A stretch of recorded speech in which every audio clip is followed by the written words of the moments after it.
Qsause, Brian here. This is a tape recorder.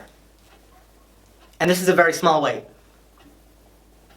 But back to tape recorders. They're used to record someone's voice and have it being played back to them whenever they choose. If I record something on this right now and have it be played back to me. Hey, Qsause, Brian here. I can play it back and it will sound something like this. Hello, I'm Brian, and this is my audition for America's Got Talent. Oh, put your record on. Tell me your favorite song. Though, for the viewer watching, you might not know what a tape recorder is. It's become obsolete in the last 20 years of its existence. And we use that to measure its DEC quality. But what's a DEC count, I hear you say? Well, DEC actually stems from the Latin word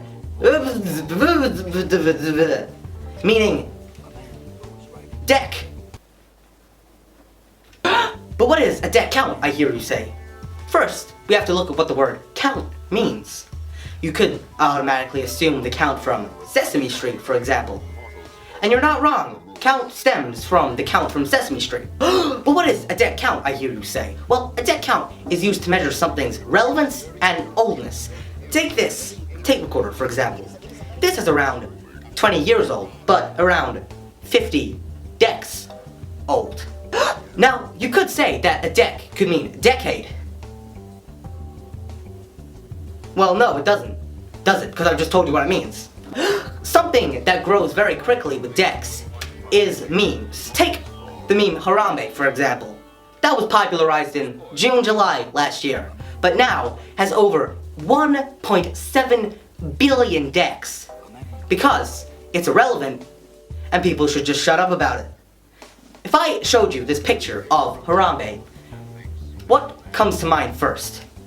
Do you scream out the word Harambe? Or do you just sit there in silence? When you're a kid, your parents may talk to you about your attention span. Really, that's just a mythos, and it's actually your DEC span.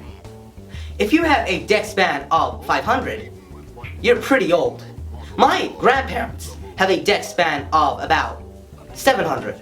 They're 92 years of age. The reason older people have more DECs is because they're growing up with stuff that is also getting DECs around them. Take this, the recorder I was showing you earlier. My grandparents have had this for a long time, and the DECs that have formed inside this have latched onto their skin, and that's what causes wrinkles. Now, you may just say that's just age, but you're totally wrong, it's DECs. Young kids subconsciously try to avoid DECs. Take my iPhone 5 for example. Now, older people don't really have iPhone 5s. They have their Nokias, or they simply don't even have a phone at all. But when you're a young kid, you try to avoid home phones and Nokias. You like the iPhone. It has an appeal to it because it has less DECs. Professor Jimmy Giggle from the popular show Giggle and Hoot has stated in a recent article, "Where's Hoot?" That sentence alone contains no DECs because that is a fresh sentence. However, the Fresh Prince of Bel-Air contains 70 DECs. Now, people try to reduce these DECs by making old stuff popular again, like Seinfeld or the Fresh Prince of Bel-Air. But DECs can simply go away. For example, people might try to sell you land phones, and though they're becoming obsolete, people still use them. However, when people buy a landline phone, it already contains 150 DECs. But back to my main topic of today, this weight. But what does weight mean?